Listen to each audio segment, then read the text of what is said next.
And we are live. Hello, everyone. My name is George. I'm the managing director at Minucia, and this is our first event for the year and our first AMA. It's the first time we use this format, and I'm very excited because today we are joined by someone you may know from LinkedIn, another webinar. I don't know, but it's a familiar face in the content marketing and SEO industry. We have Chima Mmeje. A few things about Chima. Chima is the senior content marketing manager at Moz, where she's aiming to position the company as the source of truth in the SEO industry. She's also the founder of the Freelance Coalition for Developing Countries, a nonprofit dedicated to providing free resources for marketeers of color. Chima, welcome. Thank you so much for having me, George. So we have people joining us already. You see Zach's messages and notes in the chat. Feel free to say hi. Let us know where you are joining from, and this is all about you. So whatever questions you may have, based on the questions and prompts I will share with Chima, or anything you want to share, feel free to drop it in the chat, or for questions you can use the questions section. We will get right into it, and I would like to start by sharing. Let me share my screen with you just for a sec. Okay, here we are. So I guess you can see my screen. The first question I have for Chima is this. A few months ago, at the end of last year, we ran a report with our friends at Superpath. Okay, and one of the questions we asked I think 685 in-house content marketers, and one of the questions we asked, question number 4, was with regards to people's concerns in their current roles. Okay, and as you can see here, the responses we got, the first one was driving results. So people are concerned about driving results. The second one was regarding changes in Google search. Okay. Third one, communicating the value of content marketing. People are not well equipped to communicate the value of what they do. Fourth, no surprises here, AI. Fifth, content recession, budgets that are maybe a bit more tight, and ROI scrutiny, what I call reification of content marketing and whatnot. And then we have workload and tight deadlines. And I would like to hear your thoughts, Chima, comment on this question and the responses we got from people, particularly in terms of the 4 first, let's say, responses in terms of how frequently people gave us these responses: driving results, changes in Google search, communicating the value of content marketing, and AI. Yeah. So first of all, if the biggest concern is driving results, then that makes me happy, because it means that we are worried about the right thing as content marketers. That should always be the top priority. How can we drive results that support business goals? So rather than focusing on why this is a problem, I just want to say that the solution for this is always to set smart goals. I know it sounds so simple, but if you're setting goals that are very specific, goals that are so important, achievable, goals that you can measure, then it also ties into communicating the value of content marketing, because then you can tie what you are doing to business goals and share that with decision makers in a way that they understand. And that just makes it easier to get buy-in. So for those who are worried about changes to Google search, it can be so exhausting. Every other day, just when you're trying to catch a break, there's a new algorithm update coming out, and you're like, not again. And then you have to go and start reading all the whole long ass articles that Google is dropping explaining the algorithm updates. You have to go and start reading 101 other SEOs trying to explain what those algorithm updates means, to break down the jargon. And you just constantly feel like you're trying to play catch up with these algorithm updates. Now, I think it's so important for us to stay informed. but it's also just as important for us to focus on what is important. So basically, like I was saying, you want to stay informed and like keep your pulse on what's happening with just Google algorithm changes so that you can reiterate quickly. But at the same time, you want to focus on what is important. And for me, what is always going to be important is creating expert-driven content that platforms authors as the ultimate source of truth. Look, if you do this, you will always be on the right side of any algorithm changes, because it means that your content, first of all, is high quality. Your content is always going to be relevant. Your content is always going to cover SEP intent, and most importantly, your content is going to be written by somebody who understands the problem and has first-hand experience with solving that problem, which is what any search engine or any user wants to see as a way to build trust. It's also why they keep rewarding this big websites with ranking, even though I think that's a lazy approach, but it is what it is. So if you're trying to stay on top of these changes, this is what we should be doing. Now, advice for communicating the value of content marketing. When I saw this thing, first of all, I was like, do we want to be talking to people that don't understand what we do? Because I have worries about that. If you're talking to people who don't understand what you do, then trying to get buy-in is always going to be like this massive wall between you and them. So I think it's very important that the stakeholders that we're speaking to have at least a base understanding of what we do. That way, when you're communicating the ROI of what you do, it's easy for them to understand the impact that it has on the business. So that means that education is very important, first of all. You want to make sure that the people you're talking to actually understand what content marketing does and its place in the business. Then number two, you want to tie your ROI to the business goals. So important. Whatever you're doing, we want to be tying it back to those business goals. And finally, we want to make sure that there's continuous communication going on between content and the rest of the team. Something I'm understanding as I'm in-house now is that it's too easy for content to sit in silos from the rest of the company or from the rest of all these other teams. So if you want to just stay on that pulse of communicating value, you need to have that relationship. You need to continuously be educating the stakeholders so that they understand what you're saying. You need to be showing ROI that is tied to business goals. That way, when you're trying to get buy-in, when you're trying to communicate the value of what you're doing, it's very easy for them to understand. And I think that's it, right? You said the top 3, or was it the top 4? AI, like AI. Yes, I think that worry around AI. Oh, that one is valid. It is so valid because right now there's a lot of debate on whether we should be using AI, whether we should not be using AI. I think the answer is that we should be using AI. The problem is that people are using it in the wrong way, and that's why we're seeing what we're calling the content recession right now, where we are just like over. I don't want to say. I just want to say. I don't even know the right word for this. We're just overwhelmed with so much content that is out there right now. It's too much content out there. So yes, we should be using AI. No, we should not be writing entire content with AI. Yes, AI should support expertise, but not replace it. So if you're worried about AI, it's probably because you don't know how to use it. That means that you need to educate yourself and educate your team so that everyone understands the capabilities of AI, understands its place in content, and knows how to use it ethically.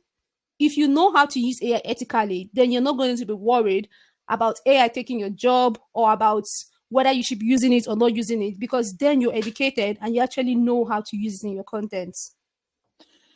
One follow-up question I have here. First, let me take a step back and explain why I'm asking this question. I see very often that people, content marketers, especially the ones who are, let's say, more on the product marketing spectrum, let's say, kind of treat traffic, organic traffic, as something like mundane, something that's not as important. That, you know what, like, we are building a brand. We can't focus on organic traffic and whatnot. And this, taking this as as my base for the question I'm about to ask, and also the responses we got from people who say that, you know what, my second biggest concern is changes in Google search. Then this begs the question: if traffic is, what, who cares about traffic nowadays? We are building brands and whatnot. Then why are you concerned about Google's changes, right? And I would like a comment on this, because I think that we very often we seem to kind of oversee or not take traffic as seriously as we should. So a comment on that, based Please. on, once again, what I said. Please, no matter what anybody says, traffic is always going to be important. Because if you're creating content and nobody's seeing it, then it does not exist. That is it. But the fact that people are worried about wait, let me look at that again. Yes, changes in Google search. Yes, that tells you that we are very reliant on traffic, and we have a toxic relationship with Google. That is the right word for it. A very, very toxic relationship with Google, where we are basically at their beck and call. And if they tell us to jump, we're just going to ask how far. If they tell us to take a knife and slash it through our wrist, we're just going to ask them how deep. We're literally just at Google's call, doing everything they're asking us to do. And that is because we are too reliant on organic traffic coming from SEP. For most of us, there is nothing else that exists. We don't even know what a world outside of the SEP look like. And the way to fix this, at least for me, is to start thinking of how can you diversify your traffic sources through owned channels. This has become more important now in this world that we're living in now, this new AI-driven world. It is so important that we're looking outside of Google SEP for traffic. Yes, that SEP traffic is still important, but what are all the other sources that we can tap into, that we can amplify, so that if anything happens tomorrow with SGE or with any of this new stuff we keep hearing about, we are still on the pulse of what our audience need, and we're still serving them the content that they want to see. I would like to pick on one word that you mentioned, SG, and this was actually one of the questions I wanted to ask. There is some chatter in the SEO space regarding SG and the possibility of Google not rolling it out as initially presented last May. Even though we are obviously entering the space of speculation here, do you see that as a possibility? Let me first of all start by saying that the fact that we have this much content out there around something that has not been widely rolled out is insane. Like, I live in the UK and we don't even have SG in the UK right now, where there is so much content out there telling people how to optimize for SG. It is crazy. So, is Google going to roll out SG or not? Nobody knows. That is the truth. I expect that there will be some challenges. SG is going to completely change the way that search works, like completely. So I expect that there are going to be some technical challenges, and Google is, I don't know if they're going to be able to roll with it, because I think this is the reason why they've not even rolled that SG. Every time they keep trying to like release it, something keeps happening. I also expect that this is going to force SEOs to start looking outside of SERPs for traffic. Because if Google is pulling entire answers from content that already exists and then platforming those answers at the top of SERP, why do I need to go and click on any results if I can get that answer without clicking on results? So it just means that I suspect we'll probably see less traffic coming from SERPs to websites, and people spending more time on those SERPs, which is what Google has always wanted. So is that rollout going to happen? Honestly, I don't know. I just know that Google has a lot of shit to deal with before they roll out SGA. And one of them that I suspect again is probably going to be that they're going to get sued through their ass when they roll out SGA, with people claiming that Google is stealing their content. That has to be the biggest one that I don't know how they are planning to get past that. For Leonardo, who is asking, Leonardo, SGE stands for Search Generative Experience, right?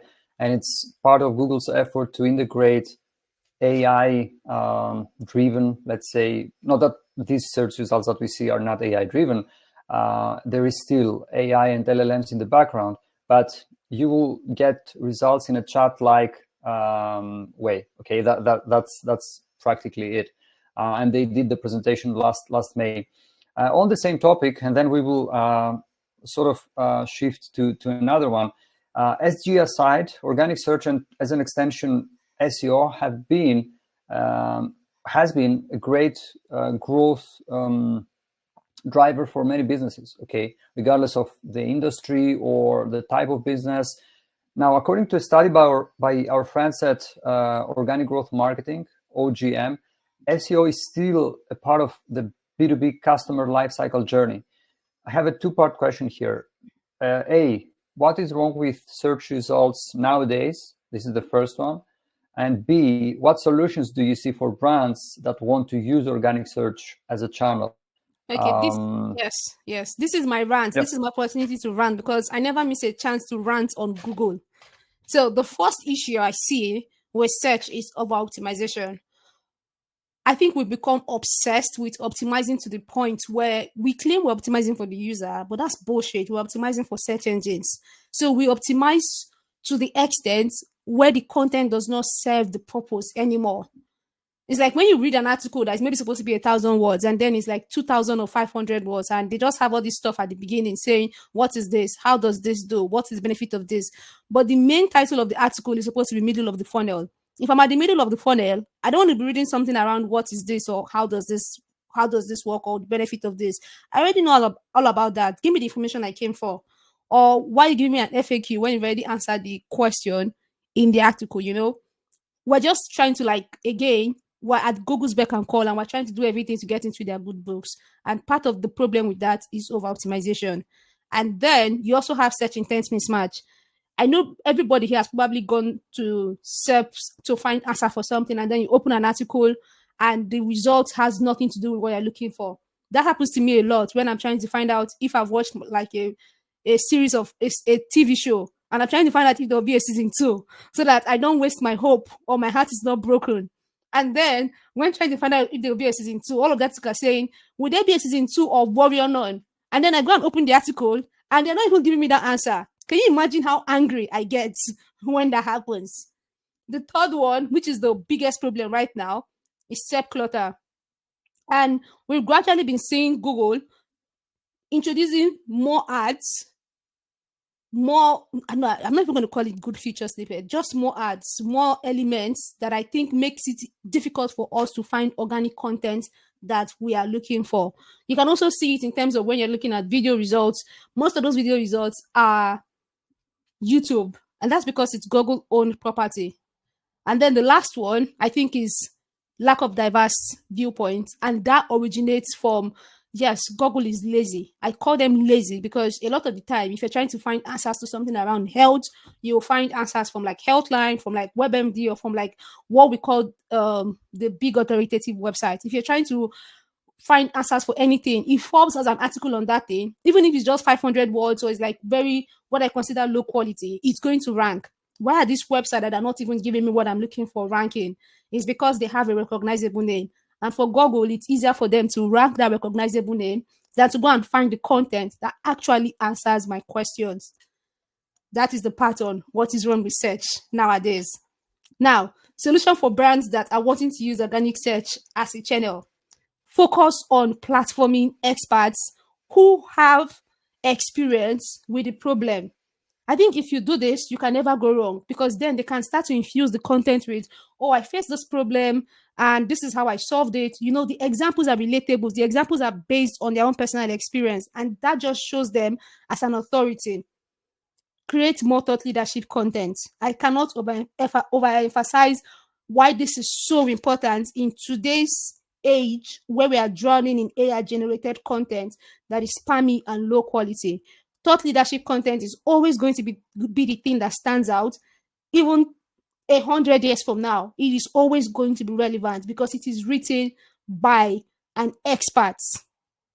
I think these are the two main things for me, honestly.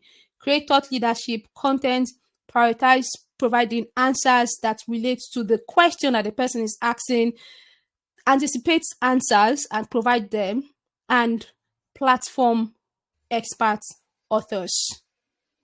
Okay, let's dive a bit deeper into that and ask, would you say, not in absolute numbers, right? But would you say that in your experience, based on what we know so far about what works and what like doesn't work as well for the objectives we have behind each piece of content.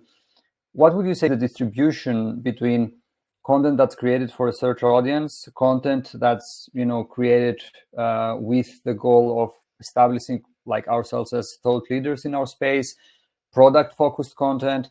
How do you generally approach that? And I mean, once again, I'm not looking for absolute numbers, but roughly, like in my job, I try to do, I don't know, 50% of original content, and then the other 30% is SEO focused, and then a 20% for product focused content. What are your thoughts on that? I think that the way I think about content that is quote unquote SEO content is changing. And I say it's changing because we've now made it spammy. We content marketers have now made what's supposed to be SEO content that's supposed to be good quality and all of all that good stuff spammy. So instead, I now think of it as even the SEO content can also be product focused. I feel like if we're creating content, it should be doing two things. It should be helping our audience to do their job better, and it should be showing them how to use our products. It doesn't always have to be that every content will do both, but every content should be doing one of those two things. So regarding percentage of how much content should be SEO versus non-SEO content, I honestly don't have an answer for that, because I think then we start to obsess over the wrong thing. So I'm always very careful about that. What I would think would be a better approach would be to look at what are all the problems around our products, how many of them tie into existing keywords that we can then make product focused, how many of them are linked to verticals that we can maybe plug in our product as an, will I say, as the next step in using that product, how many of them are just keywords that we should be ranking for because they relate to a problem that we solve. So even if you are tiny to any of these things, there will still be an opportunity to mention your product, or at least to educate somebody in something that is relevant to your niche. So it shouldn't be about percentages of what should be SEO or non-SEO or what is product, because ideally every content should be product led. That's a good point. I will pull up a question from Akachuku, and I will ask the first part of it, which is connected to what you mentioned earlier about getting subject matter experts, contributing to your content. And the question is, what's the best approach to getting in-house SMEs to contribute in creating expert-led content? Oh, that's a really good one. So for me, what I usually do is that we have a channel in our Slack that says this channel is called Please Content Team, and all the in-house experts are in that channel. So if I'm trying to write content, or I'm looking for someone to just give me some insight, I can just go in there and ask a question and say, I'm working on this. Is there someone that wants to contribute to this? And then I just provide the angle. So there should be a way to speak to all the in-house experts in one place. I think that's the first step. Maybe create a channel first of all and just put them in there, so that everybody is sharing that information publicly, and you're not working in silos. And then when you need an expert, people who are best fit to answer that question can see it and then answer it. It also means that their work is seen by the people who matter. So it's like a win-win.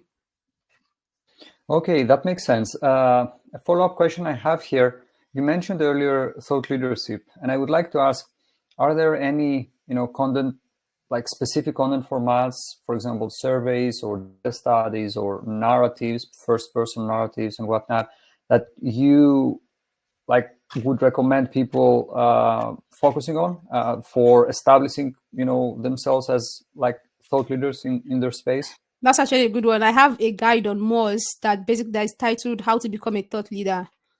So if you read that guide, let me see if I can just pull that link. Yes. Okay, let's drop this on the chat. That would be very helpful. Yeah, that's it there. So That is a guide that basically takes you through the whole process of becoming a thought leader, not just with like blog content, but with socials, with like speaking engagements, with guest content, with contributions, all the different ways that you can build a very, very robust thought leadership strategy and content. It's all in there. Okay, can you please, you mentioned other content formats that go beyond text-based content, and I would like to hear your thoughts on that. I mean, what are you doing as an in-house content marketer, and what do you in general see as like a trend, or what people should be doing more of? Yeah, that's a good one. I'm a big fan of multimodal content. So there are several things that I do. One is to find, if there are stories I want to tell, I try to find who would be the right person to tell the story. And sometimes I get like really good pitches that I think, oh, this would be a very good first person narrative. So, for example, there was someone from Hunter.io that talked about how they reclaimed 10K work of backlinks. And we can just tie that to a keyword like link reclamation, but it also positions them as an authority and shows that strategy. So I'm doing that on the content side. That's like written words. Then there's another way of looking at it. There is also like podcasts. I feel like podcasts can be a very, very solid tool for getting in front of your target audience. But I feel also that the biggest problem with podcasts in our industry is that people are trying to discuss in a podcast what they should be doing in a webinar. So this is a webinar now. This is more educational. Anybody who's coming here is trying to learn. I feel like a podcast should be, sound bites, tiny bits of information. You know, you're not trying to overwhelm them. You're not trying to make them Google anything. It's something you want to be listening to when you're driving, when you're doing laundry. You know, we're just thinking, how can we serve people information in a way they want to consume it? Many people are listening to podcasts now. So we create a podcast for them. And then we invite guests to talk about really pertinent issues that relate to SEOs, content folks, and it's more like in a case study style. For example, now there's one that is coming out by Catherine Locks, and she talks about how the former agency she used to work for did a campaign that tricked people into believing that a 36 million Super Bowl ad was a movie. So those are like the kind of stories that I think would be very interesting to tell in a podcast. You go behind the scene of a campaign and then you narrate it as a case study on the podcast, and people can engage with that stuff. Now, if you are doing like a webinar, which we also do, that is video. Webinar is great for educating. You're trying to do, okay, what is hot right now? Right now, what is hot is AI. So we dedicated the whole of February to just doing webinars around AI. Okay, let's say there's also other stuff that is related to what people want to learn. So this month we're doing stuff around research reports, because I think that's an important thing. We're doing all these other different types of content. And then as people start to engage more, we'll start to introduce topics that relate to the Moz tool. So maybe stuff around keyword research, stuff around link building, and all those fun stuff. Anybody who's coming to those webinars is trying to learn. They are prepared to learn, absorb that information, and they want it to be practical enough that they can use it to go and do their job immediately. So ultimately, it's trying to figure out where are all the places my target audience is hanging out. Usually, it's not just your blog. How do I take that information in different formats to serve it to them there? So I've personally started creating on TikTok. We also have on the Moz side, we have like socials, we have YouTube now, we're on Spotify, we're on Apple Podcasts, we're on all these different platforms. I'm also doing a lot of contributions. I'm doing like some other partnerships. You know, it's just thinking, where does my audience hang out and how can I create the content to meet them there? And like I said, it is not always a blog post. Come on, content marketers, think outside your blog. That's a good point. There is a question by Porus. You may have something to say here, but I will also, if I may, share a resource that may be very helpful. So the question goes, how to create social media content for an ed tech brand that has the objective of generating leads, okay? And it has high ticket products between 2 and 2.5K, and a low mid ticket product that's around, let's say, $200. Porus, what I would suggest, and Zach, if you could pull up the link from the webinar we did with Superpath, the very first one, where I break down, the different content types and how they tie to specific objectives. That would be very helpful in this case. But Chima, I don't know if you have anything to add here. No, I feel like let's get back on track. The answer you provided is probably going to be good enough for purse. Yeah, Zach, let's share this link in the chat if you could pull this up, and let's move on because I have a very interesting question. Now, let's make a simple hypothesis, okay? Yeah. Let's say you are the head of content at a Series A SaaS company and want to rebuild the company's content marketing strategy. What steps would you take? What would you focus on? Be careful of, and so on and so on. So the fact that we're trying to rebuild means that there is a problem. That's what we're trying to rebuild. And if it is a Series A startup company, money is tight. Money is super tight and every penny counts. So the first thing we want to do is an audit. We want to understand what is wrong with our current content strategy. That's always the first step. Understand why. Why is it not working? What has worked, if anything has worked before? And then if you know what has worked before, if you know what has performed best, if you pinpoint the issues why most of it is not working, then you understand the fundamental issues.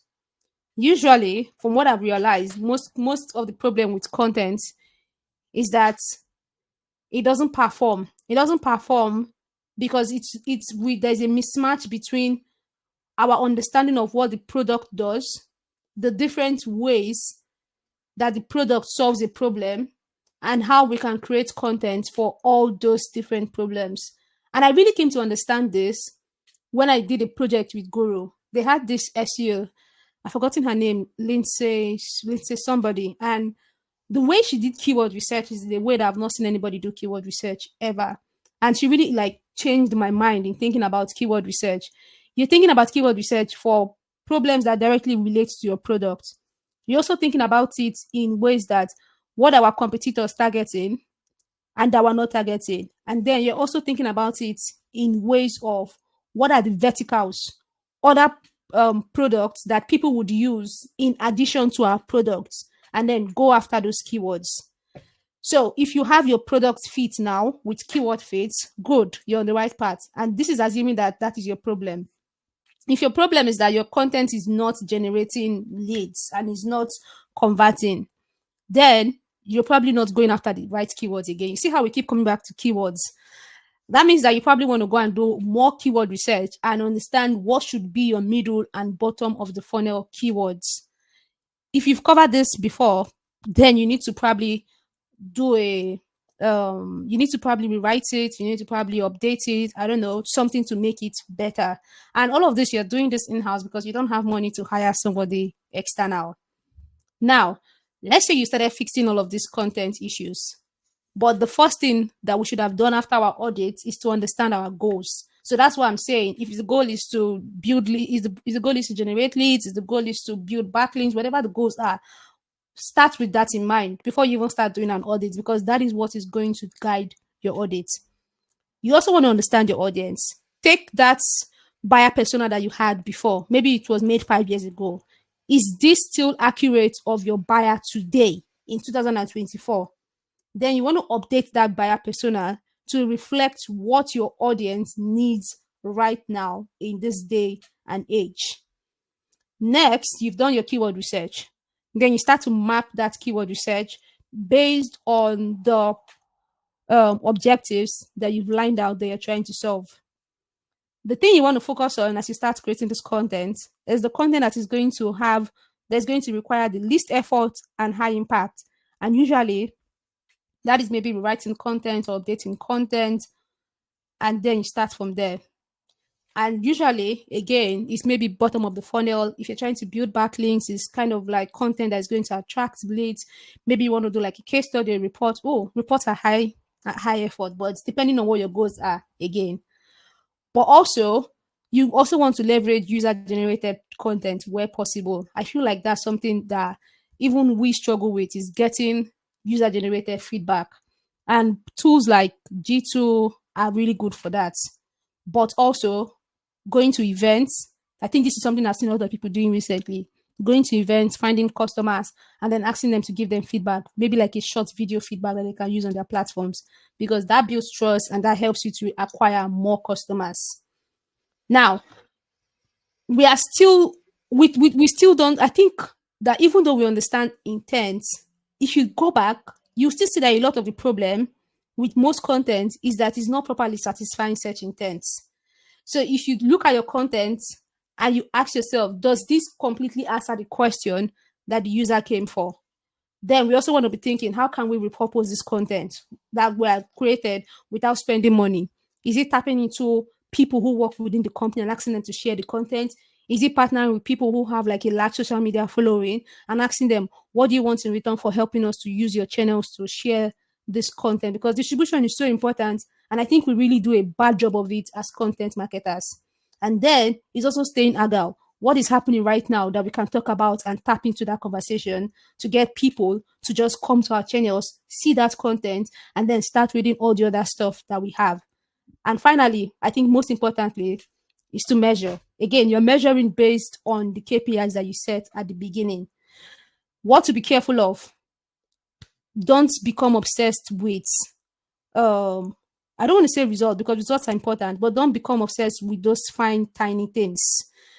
Always prioritize quality, because it can become, it's too easy to fall into the trap of just trying to publish 1,000 content in a year because you think that that's going to bring in the traffic. But what happens if that traffic is not converting, you know?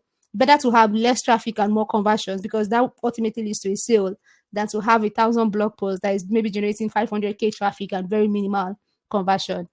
And always be collecting feedback. So important. Always be collecting feedback.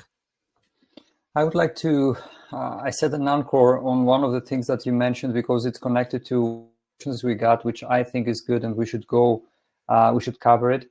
Yeah. So the question is with regards to UGC, okay, which you briefly mentioned. Yeah. Is it still a thing? Yes. Which characteristic should it have to be considered valid and help a business to grow in trust and credibility?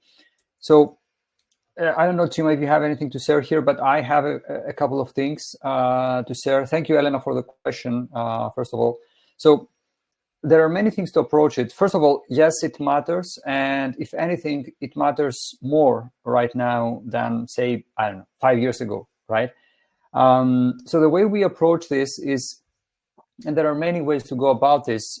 Chima mentioned one of the ways, you know, you can go and source reviews from like websites like G2, especially for SaaS companies. That could be a very useful, you know, source. But think of your customers, right? You can make a library of interviews or quotes or whatever it may be, and even categorize it by topic. And then you can pull up relevant quotes and integrate them into your content. That's something we do with some of our clients, not all of them. Another thing we do both for Minutia and Growth Waves is that, you know, if we cover a certain topic and we did that in one of the cases where we had to reach out to 2 template creators because, you know, like they were the most relevant like people to reach out to, right? And interestingly enough, they replied, they get back to us and they gave us quotes that we integrated into the piece, right? And this doesn't just make the piece more interesting, but, you know, it's their voice, it's what they said, right? And of course, many other ways to go about it, but I would also like to hear Chima's thoughts here on UGC. Yeah. And yeah. So I think something I started doing when I joined Moz was that I went to look at all of the case studies that we had. I don't even care how old they were, as long as it was a case study. And then I would pull quotes, or I would combine sentences into a quote and make it into like a very short testimonial, and then put it in like an image CTA, and then put it in a relevant part of a blog post. So these are usually like case studies around product use cases, maybe how a customer used Moz API, or maybe how a customer used stats analysis, or stats SEO, whatever tool they've used or product feature they've used. I just want to tap into where they've mentioned that the tool did this that led to this. because it's that result I'm looking for. And then I combine it, make it into a very nice image. And maybe somebody's reading a blog post around keyword research, and I have that thing that somebody have said about how they used Moz to do keyword research, and that helped them to like get conversion led to this. And then we just put it in there, put the person's face, put the person's name, put what the person's role is. That just builds authority right there. And this is not something we're doing enough of, like finding ways to insert customers' testimonials inside the blog content that we are creating as a way to reinforce trust and to build, will I say, goodwill with the product. Because that used to work on me. It was something I learned from working with Guru, was to add those testimonials around the product inside the content. But context is also very important. It has to be placed in an area where it is very relevant for it to have maximum effect. So that is one way to collect UGC. Another way to collect UGC, like I said, is to go to events. What I've seen some companies do is that they can invite some of their best clients to a conference or something, and then during that conference they can collect UGC from them. They can just do like a very quick video testimonial, and then they just put it on their website, or they can just collect some text, or just find a quiet corner and literally do a case study on the spot with interview questions already prepared. And they just interview the clients, and then they go back and they create case study, and they have UGC there.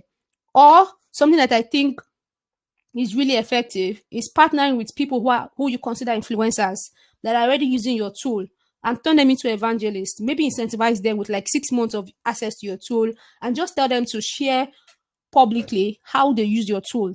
And then they can share their workflow, they can share what they're using your tool for. And let me tell you, that thing is so effective, because if people can see what it looks like, then they can visualize the results. And if it is coming from somebody who actually uses the tool, then it's bypassing the brand and it's just building trust directly with another end user. So that is like advice I would give on like getting UGC or using UGC. That's a great point. And let me just say that we have a note coming up on Growth Waves, where we interviewed Ryan Baum.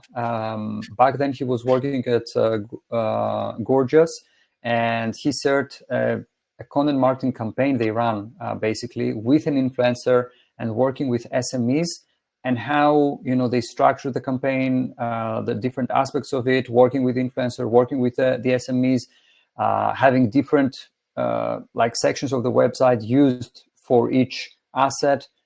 So sign up for Growth Waves, and you will be able to get this note when it goes live to our subscribers. We will take a couple more questions here. One is one of the questions I wanted to ask from Damilare. Thank you very much, Damilare, for the question. And it has to do with budget, right? My question is, and I hope this will cover also Damilare's question, do you have any advice for in-house content marketers regarding requesting, securing, and managing their content marketing budgets, especially in this time of like glorification of content marketing? Yeah. So something I always do, because working as a freelancer is different from working in-house. When you're working as a freelancer, you don't need to get budget. Budget is already there. But working in-house, now I need to get budget. And I think the most effective thing I can do, or that I've done, is to tie my initiatives to business goals and to show how it is going to impact the business. Businesses only care about making profits. They care about looking good. So if I can tie it to those two things and then say, okay, I want to start this initiative, and this is how it's going to impact our customers. This is how it's going to help our customers do their job better. This is how it's going to help our other initiatives. This is how it's going to help our enterprise teams. I start to tie it with other teams that are connected to making revenue. And then I start to tie it to revenue, because that is what they care about. And then I start to tie it around our business goals of brand authority, of becoming the source of truth. And then they become interested. I just want them to be interested enough that they want to hear more about what I'm working on, so that they can give me buy-in. So a great way is to make sure they are clearly demonstrating how content is going to fit into the wider business goals. How does content support the big teams in your organization. And by big teams, usually that's like enterprise, that's like sales. That is maybe if the brand like ours is concerned around brand building. How does it fit into all of that? If you have data, always back it up with data. If you can show a way for your initiative to pay for itself after initial investment, that's also good. If you say, okay, if you invest in this project now, and then it leads to this, it leads to this, it leads to this, the initiative is basically going to pay for itself. That is great. If you can say, oh, our competitors are doing this, and this is what it had led to for them, and if we want to stay ahead of them, then we need to be doing this. That is also a great way. But I think the big ones for requesting budgets, always tie it back to the business goals. Always say how it's going to impact the business. Always find a way to connect it to revenue. Even if you have to link it to another team and saying, oh, okay, we can tap into the enterprise team and we can maybe platform some of our clients. And these are clients that are bringing maybe 50, 60, 100K revenue. That means that we're keeping our clients happy and we're ensuring retention. You just have to find a way to tie it back to those business objectives. If you can do that and you can show clarity, because I think this is something we struggle with, you're very, very clear with the case you are making, then you shouldn't have an issue. But the only thing that I see affecting this is if you are speaking to people that don't understand content marketing. That is always a massive barrier. Thank you. A couple more questions before we go. So first of all, let me say, Sandra, we are preparing a resource for you. Zach is pulling up a resource, a webinar we did with ClearScope covering keyword research for B2B companies in much detail. So we will drop the link in a minute. And Elena, I liked your question, and I think that this can be our second to last question for Chima. Elena's question is, a startup doing a B2B product is creating valid content like blog posts, landing pages with specific tools and whatnot, and generating a lot of traffic. However, they struggle in converting their users, okay? As the content is mostly B2C. That's a bit like, I'm not really sure what you mean here, but because this is a B2B company. But anyway, what would be your approach in that case? And I guess, Chima, we can answer that. I mean, how can you factor in conversion rate optimization in your content? If we could answer it that way, I guess it would be okay for Elena. Yeah. I think first thing is that if you're a B2B company, why are you creating B2C content? That is the first thing. You already have like a total mismatch there. So forget about conversion. You need to fix the content that you are creating, first of all. That has to be the first thing. If your product is B2B, then the content should be B2B, except if I'm missing something here. But yeah, but it's struggling to convert users. Okay, I think this is where you should make sure that you're tracking the right things. Again, what are your goals and what are you trying to track? Is conversion goals clicked to a certain page? Is conversion goals measuring the entire touch points that the user is having on your website? What are those goals? You have to make sure that you have set up like your right tracking metrics. But also, I think we also need to do a better job of selling with our content. Now, what this means is that if we have a blog post, I don't even care what stage the user is, we should be attempting to sell something to them. And when I say sell, I don't mean like push something in front of them. We might have a ebook or something that allows us to collect their email, and then that puts them in our funnel. We might have a customer testimonial and maybe use like a picture CTA to just have like a brief testimonial there. And then when they click that, they go and read the full testimonial. And then maybe while they're reading that full testimonial, there's a link that tells them to try the tool for free or to try that feature for free. There's so many ways that we can inject links that lead to a sale inside the content that we are creating as blog content or landing pages or whatever it is, that just naturally guides the user to where we want them to go. because that's always the trick. You want to take them somewhere, but you don't want to push them. You want to just gently guide them there. So we have to start thinking about that. So for example, something that I started doing is that I add a quiz to a blog post that I write.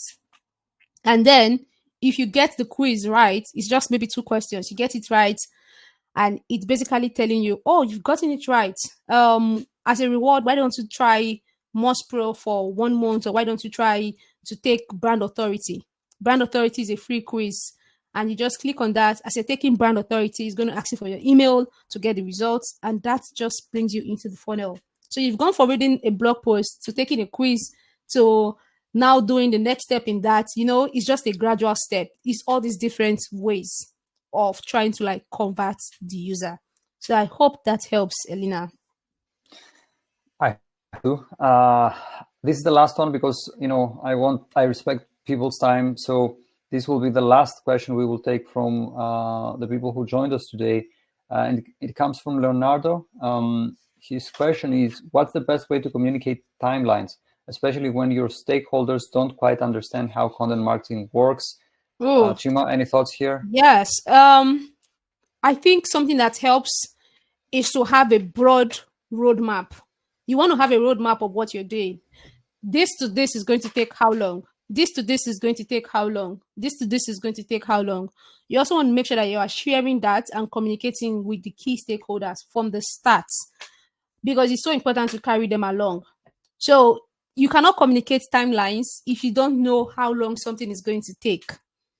As a safe bet, overestimate. If you think something is going to take 1 week, maybe say it's going to take 10 days. So that way, there is no pressure on you to try to hit an impossible deadline. But also, bring these people along from the get-go. Oh, we're about to start this project that is going to benefit this team, this team, this team. Bring them into the project, add them as collaborators so that they can see the progress.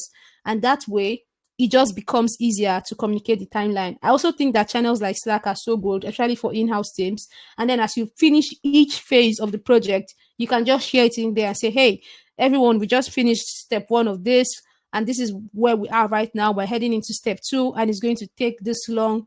That way, you're gradually carrying them along as you are going through the project. But I think open communication platforms like Slack, where you can bring all the key stakeholders for that project in there so that everyone can see what you are doing. Okay, thank you, Chima. Last question I have for you. What can we expect from you and Moz in the near future? Yes, for me personally, I'm speaking at Brighton SEO next month. I'm speaking at MozCon in June. I'm speaking at MN Search Summit also in June. So that is like what is happening right now. I'm also thinking about creating a course, but I'm going to ask publicly what do people want to learn from me, and then create that as a free course that anybody can access. On Moz side, honestly, I think right now we're just trying to change the UI. We want to bring the UI something updated, something 2024, something that is intuitive, easy to use. We've just added something in domain overview called site sleuths that gives you like a score. It's not like DA, it's different. It just gives you like a holistic score of your website health, and you can see it if you just go into Moz Pro. But I think the one that I am more excited for is that we are adding SEP intent to Moz Pro, to the API, and anybody who's in those tools can see there. And then finally, there's going to be a lot of AI-powered features aimed at saving time and improving workflow that we're going to be adding both to Moz Pro and Moz API in the next 2-3 months. That's all very exciting. Chima, thank you very much for finding the time to do this. I hope that people found it useful, and who knows, maybe we'll do a part B sometime in the near future. For now, thank you very much. We will drop as many links as possible from our conversation in the show notes. Yeah. And I guess for people who want to connect with you, the best place is LinkedIn? Yep, LinkedIn or Twitter with my name, Chima Mmeje. Okay, that's great. We will drop this in the show notes as well. Thank you all very much for joining us today, and stay tuned. As you know, I guess we will be doing more of this this year. Thank you all very much. Have a great day, afternoon, night, depending on where you are joining from. Thank you. Thank you, Chima. Bye-bye. Thank you.